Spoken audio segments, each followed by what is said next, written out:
ভাইয়া তোমার সবকিছু কত বড় বড় হয়েছে ভাইয়া। বিয়ে করার উপযোগী হয়েছে। এই শালার পুত তোর কি মুসলমানি করাইছে? তা তো করাইছে এই শুরুতেই, এখন শুধু বিয়েটা করানো বাকি। এই শালার পুত তুই কি চাকরি বাকরি কিছু করস? তুই যে বিয়ে করতে ফালাইতেছস? চাকরি করা লাগবো না, আমার বাপের টাকাটি খাইবো কেনা। বাপের টাকা তোর মায়ে খাইবো, তোর মারই তো এখন তোর ভালো করে বয়স হয় নাই। আমার মার বয়স হয় নাই তো কি হয়েছে, আমার তো বয়স হয়েছে। আমার বউ লাগবো, আমার আর এই কষ্টের জীবন ভালো লাগে না। আমার মার অনেক কষ্ট হয় কাম কাজ করতে।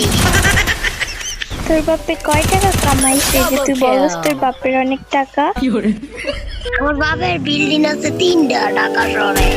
ভালো করে তো বিল্ডিং ই কইতে পারস না, কেমন লেভেল লেভেল করে কথা কস।